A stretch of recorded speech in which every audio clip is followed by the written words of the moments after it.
Chapter 1054, Tailor-Made Ritual. After thanking her, Klein immediately gave up his control over H-Fin Rambus, making it impossible for him to maintain his marionette-like state. With that, this spectator pathway demigod collapsed to the ground and became a corpse. Ariana lowered her head and took a look, the darkness in her eyes growing deeper. H-Fin Rambus's corpse immediately got erased like a pencil drawing, as if it was being wiped away by an eraser, inch by inch, leaving behind only the ice-blue metal cylinder. Right on the heels of that, beams of light seeped out of the void and quickly gathered together, forming a strange object. It was fist-sized and looked like a heart. However, it resembled a different kind of brain, with its surface being covered in grayish-white wrinkles, each crevice with countless symbols and strange patterns that extended into the surroundings. These connected to a world that Beyonders of other pathways couldn't see. This was the Beyonder characteristic left behind by a manipulator. Miss Ariana's concealment and reversing concealment process is able to quickly extract H-Fin Rambus's Beyonder characteristic. Klein came to a realization after a moment of pause. At this moment, Ariana calmly said, "The mental imprints in it have all been removed." "Thank you, Ma'am Ariana." Not surprised at all, he bowed as if he had prepared to do so. He had decisively given up on his marionette because he foresaw that something like this would happen.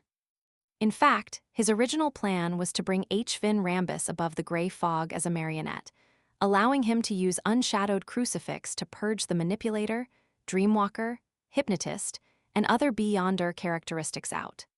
This way, Miss Justice no longer needed to worry about the ingredients needed before becoming a demigod.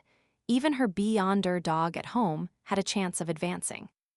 After all, Audrey had briefly mentioned in the past to Dwayne Dance that her act of escaping from H-Fin Rambus's control was all thanks to Susie. But later on, he considered that there was no way he could bring H-Fin Rambus above the gray fog inside this world of concealment, as it would directly expose the fact that he was the fool under Ariana's watchful eyes. And once he left, no matter where he teleported to, there was a chance of being discovered by Adam because of H-Fin Rambus's existence. In that case, giving up a marionette in front of Ariana was undoubtedly a better choice. At least, this angel had a high chance of helping him remove the mental imprint on the Beyonder characteristic. And none of these affected Klein's original plan. He could easily find some ingredients to make H-Fin Rambus's Beyonder characteristic into a problematic potion. He would then pour it onto an ordinary item so that it could absorb the potion and transform.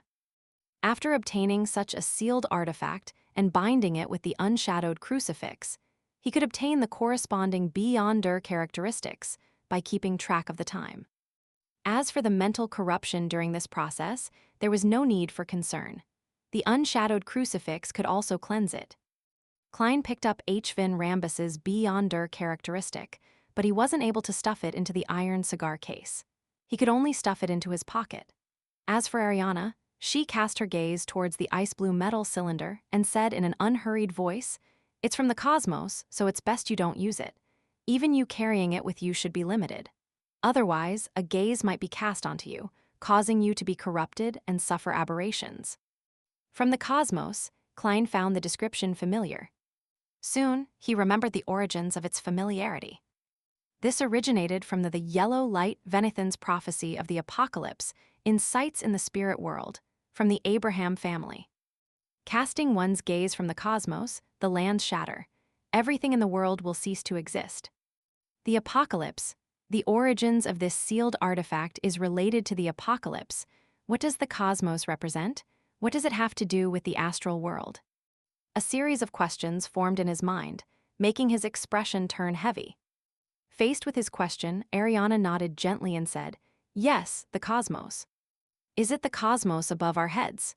He pointed at the dark night sky, which was embedded with the gigantic crimson moon. "Yes," Ariana gave an affirmative answer, but she didn't explain further. After some thought, he asked again, "There are many hostile existences that are attempting to destroy this world." Ariana's gaze swept across his face and finally stopped at his eyes. "I can't give you an answer." There are some things that make it easier to be infected the more you know. Both your body and soul will be infected. Once you become an angel, you can seek out the exact answer. The more I know, the easier it is to get infected. A chill ran down Klein's back. He didn't ask Arodes earlier about the sealed artifacts that H. Vin Rambus possessed, because he was afraid that Adam would notice them if they left any traces behind. When facing a king of angels, no amount of caution was enough.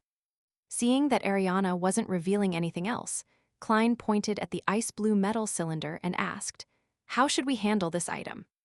The description of the ascetic leader made him a little afraid of bringing the sealed artifact above the gray fog to disinfect. Ariana calmly said, "My suggestion is to sacrifice it to the goddess.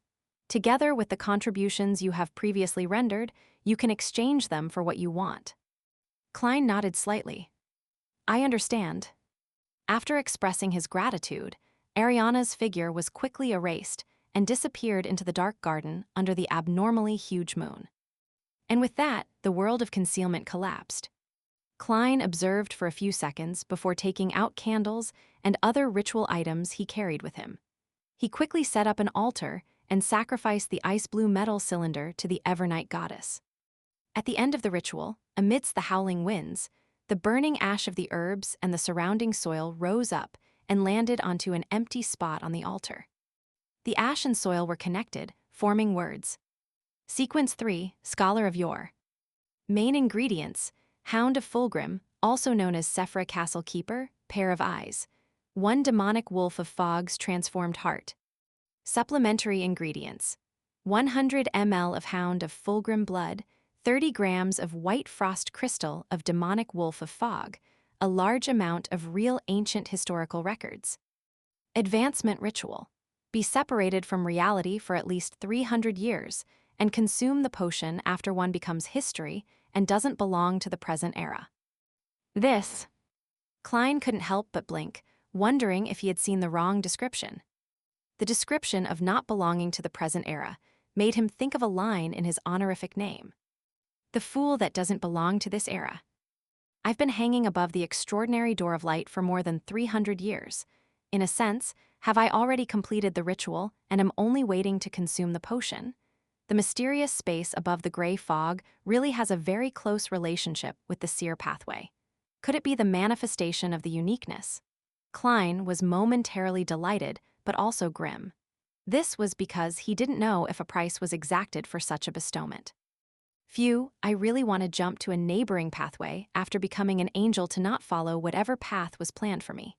For other Bizarro sorcerers, the hardest part about the advancement ritual is to live for more than 300 years. After all, this isn't a pathway that's known for having a long lifespan. Also, being separated from reality for 300 years easily drives one mad. For Bizarro sorcerers who are in a dissociative state, the risk of madness and losing control is quite significant. Klein looked at the Scholar of Yore's potion formula as thoughts couldn't help but flash through his mind. After an unknown amount of time, he ended the ritual and put away the corresponding items. As he walked out of the garden, the gigantic crimson moon and the pitch-black darkness faded away, disappearing inch by inch.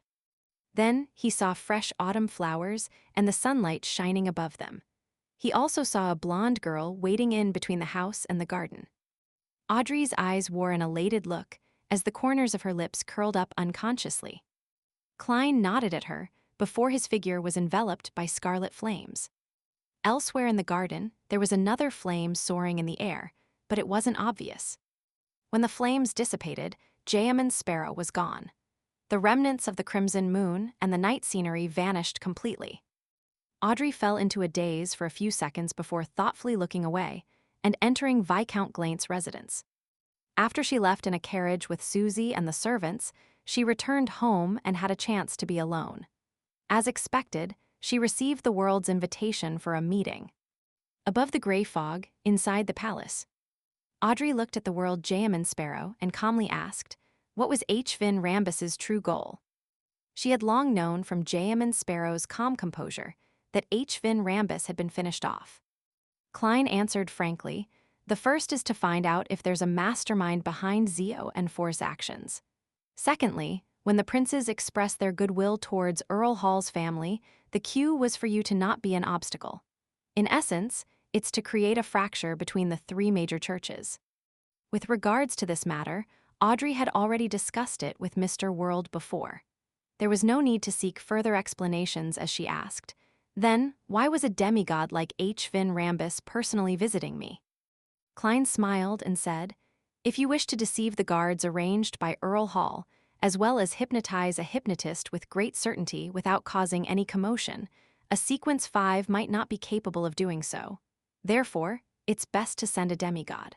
Furthermore, you knew H. Finn Rambus and had interactions with him before, so your vigilance against him would be minimized.